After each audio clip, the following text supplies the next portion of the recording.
Hi all അസ്സലാമു അലൈക്കും. Welcome back to Shibili T K vlogs. അപ്പോൾ ഇന്നൊരു ഈവനിങ് വ്ളോഗാണ് കേട്ടോ. അപ്പോൾ അത് ഇന്ന് വൈകുന്നേരത്തെ ചായക്കുടിയൊക്കെ കഴിഞ്ഞ് മുറ്റത്തേക്ക് ഇറങ്ങിയതാട്ടോ. അപ്പോൾ അത് നല്ലോണം കച്ചറുണ്ട്. കാരണം എന്താണെന്ന് വെച്ചാൽ വേനൽക്കാലല്ലേ. അപ്പോൾ അത് സീറ്റ് ഇട്ടാലും അത്യാവശ്യത്തിന് കച്ചറൊക്കെ ഉണ്ട് കേട്ടോ. വൈകുന്നേരത്ത് പിന്നെ പ്രത്യേക പണികളൊന്നുമില്ലല്ലോ. അപ്പോൾ ഞാൻ വിചാരിച്ചു ഏതായാലും കച്ചറുണ്ട്, അപ്പോൾ ഒന്ന് അടിച്ചു വരികയല്ലോ എന്ന് വിചാരിച്ചു അങ്ങനെ ഇറങ്ങിയിട്ടോ. അങ്ങനെ ഇത് അടിച്ചു വരാണ്. എനിക്കാണെന്നുണ്ടെങ്കിൽ മുറ്റത്ത് കൂടുതൽ കച്ചറ കണ്ടിട്ടുണ്ടെന്നുണ്ടെങ്കിൽ എന്തോ പോലെ തോന്നും കേട്ടോ. അപ്പോൾ ഞാൻ പറ്റുന്നുണ്ടെന്നുണ്ടെങ്കിൽ വൈകുന്നേരം അടിച്ചു വരും കേട്ടോ. രാവിലെ പിന്നെ മസ്റ്റാണല്ലോ അടിച്ചു വാരില്ല. എത്ര കച്ചറ മുറ്റത്ത് ഉണ്ട് എന്നുണ്ടെങ്കിലും ഇല്ല എന്നുണ്ടെന്നുണ്ടെങ്കിലും മുറ്റത്ത് ക്ലീൻ ആയി കിടക്കുന്നത് പ്രത്യേക ഒരു ഭംഗി തന്നെയല്ലേ. പിന്നെയാണെന്നുണ്ടെങ്കിൽ വൈകുന്നേരം മുറ്റടിച്ചു വരിയിട്ടുണ്ടെങ്കിൽ രാവിലെ നമുക്ക് മുറ്റടിച്ചു വരാൻ കുറവായിരിക്കും ചെയ്യും. അങ്ങനെ അതേ മുറ്റടിച്ചു വരലൊക്കെ കഴിഞ്ഞപ്പോഴേക്കും നമ്മളെ വള്ളം വണ്ടി വന്നു കേട്ടോ.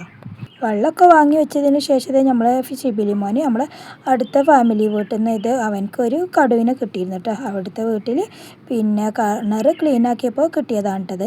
അപ്പോൾ ഇത് അവനക്കൊന്ന് കൊടുത്തിരുന്നു. അതിന് അവന് ഒരു ദിവസം അവനക്ക് കാണാൻ വേണ്ടി എടുത്ത് വെച്ചു കേട്ടോ. അതിനുശേഷം ഇത് അവന് നമ്മുടെ കിണറ്റിലേക്ക് ഇടാൻ വേണ്ടിയിട്ട് അതിനെ എടുക്കുകയാണ് കേട്ടോ. അങ്ങനെ കുറേ പരിശ്രമത്തിന് ശേഷം അവനക്കതിനെ കിട്ടിയിട്ടോ. അവനക്കത് ചാടുമെന്നുള്ളൊരു പേടി ഉണ്ടായിരുന്നു കേട്ടോ. അങ്ങനെ കിട്ടി കിണർക്ക് ആക്കുകയാണ്. നമ്മുടെ കിണറിൽ ഇതുപോലെ ഒരുപാട് മീനുകളുണ്ട്. അങ്ങനെ പിടിച്ച് കൊണ്ടുവന്നിട്ട് ആക്കുന്നതാണ്. പിന്നെ ഈ ഒരു പാത്രത്തിലൊരു മുയ്യിനെ വളർത്തിയിരുന്നു കേട്ടോ. അതിനാണ് കേട്ടോ അവന് പിന്നെ കിണറിലേക്ക് ആക്കുന്നത്.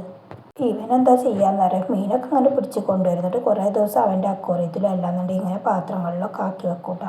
എന്നിട്ട് പിന്നെ കണ്ട് പൂതി തീർന്നതിന് ശേഷം കിണറിലേക്ക് ആക്കുക. അങ്ങനെയായിട്ട് ഇവൻ ചെയ്യാറ്. അങ്ങനെ ആ കുഞ്ഞു പണികളൊക്കെ കഴിഞ്ഞതിന് ശേഷം നമ്മുടെ ആങ്ങളുടെ വീട് പണി നടക്കുന്നുണ്ടല്ലോ. അപ്പോൾ അവിടുത്തെ കിണറൊക്കെ ക്ലീൻ ആക്കിയിരുന്നില്ല. അപ്പോൾ അതിൽ നെറ്റിടാൻ വേണ്ടിയിട്ട് ആൾ വന്നു കേട്ടോ. അപ്പോൾ അവിടെ നിന്ന് പോയി നോക്കിട്ടോ. കിണർ ക്ലീനാക്കിയ ഒരാഴ്ച കൊണ്ട് തന്നെ നെറ്റൊക്കെ ഇട്ടിട്ടോ. കാരണം എന്താണെന്ന് വെച്ചാൽ നമ്മുടെ ആങ്ങളുടെ വീടിൻ്റെ അടുത്ത് അംഗനവാടിയും പള്ളിയാണ് കേട്ടോ. അപ്പോൾ ഇവിടെ കുട്ടികൾ നടക്കുന്ന സ്ഥലവും കളിക്കുന്ന സ്ഥലമൊക്കെ കൂടിയാണ്. അതുകൊണ്ടാണ് കേട്ടോ നെറ്റൊക്കെ സ്പീഡിൽ തന്നെ ഇട്ടത്. അതിന് ശേഷം നെറ്റിൻ്റെ മുകളിൽ വലയിട്ടു കേട്ടോ. പിന്നെ മഗ്‌രിബായി അങ്ങനെ നിസ്കാരവും മോത്തും കുട്ടികളെ പഠിക്കലും അതൊക്കെ കഴിഞ്ഞതിന് ശേഷം രാത്രി ഇക്കാക്കുള്ളത് ഉണ്ടാക്കുകയാണ് കേട്ടോ.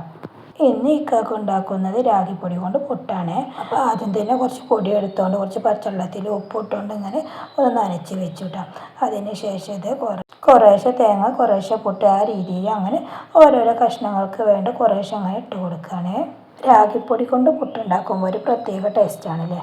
കാരണം എന്താണെന്ന് വെച്ചാൽ ഇത് ഇങ്ങനെ കഴിക്കുമ്പോൾ പിന്നെ കറിൻ്റെ ഒന്നും ആവശ്യമില്ലല്ലോ. ചൂടോടെ കഴിച്ചാൽ ഒരു പ്രത്യേക ടേസ്റ്റും കൂടിയാണ് കേട്ടോ. പിന്നെ എന്താണെന്നറിയാം, കുറച്ച് കൂടുതൽ തേങ്ങ വേണം കേട്ടോ. അങ്ങനെ ആകുമ്പോഴാണ് തേങ്ങയും പിന്നെ ഈ പൊടിയും കൂടി ആകുമ്പോഴാണ് ഒന്നും കൂടി ടേസ്റ്റ് കിട്ടുക കേട്ടോ. അങ്ങനെ ഒരു കുറ്റി പിന്നെ ഗ്യാസുമ്മ വെച്ചു. അപ്പോഴേക്കും അത് റെഡി ആയിട്ടോ. ഇതിങ്ങനെ വെന്തുകൊണ്ട് പിന്നെ പാത്രത്തിലേക്ക് ഇടുമ്പോൾ നല്ലൊരു സ്മെല്ലും കൂടിയായിരുന്നു കേട്ടോ. പിന്നെ രണ്ടാമത്തെ ട്രിപ്പ് ഇടുകയാണ്. രണ്ടാമത്തെ പിന്നെ 4 കഷ്ണത്തിനൊന്നുമില്ല കേട്ടോ. ആകെ 2 കഷ്ണത്തിനേ ഇട്ടേ ഉള്ളൂ. ഞാൻ പിന്നെ ആ പൊടി ഫ്രിഡ്ജിലേക്ക് വെക്കേണ്ടല്ലോ, ആ സ്പോട്ടിൽ തന്നെ ഉണ്ടാക്കുക, ആരെങ്കിലും തിന്നോളൂ എന്ന് വിചാരിച്ചിട്ട് പിന്നെ അത് മുഴുവൻ എടുത്തു കേട്ടോ. പിന്നെ ആ പൊടി ഫ്രിഡ്ജിൽ വെച്ചിട്ടുണ്ടെന്നുണ്ടെങ്കിൽ ഈ ഒരു ടേസ്റ്റ് കിട്ടില്ല. അപ്പോൾ ഞാനത് ഫുള്ളെടുത്തു. അപ്പോൾ ഇതൊക്കെയാണ് നമ്മുടെ ഇന്നത്തെ കുഞ്ഞു വ്ളോഗ്. വീഡിയോ ഇഷ്ടപ്പെട്ടാൽ ലൈക്ക് ചെയ്യണേ, സബ്സ്ക്രൈബ് ചെയ്യണേ. അപ്പോൾ നെക്സ്റ്റ് വീഡിയോ കാണാം. അതുവരേക്കും എല്ലാവർക്കും അസ്സലാമു അലൈക്കും വറഹ്മത്തുള്ളാഹി തആല വബറകാതുഹു.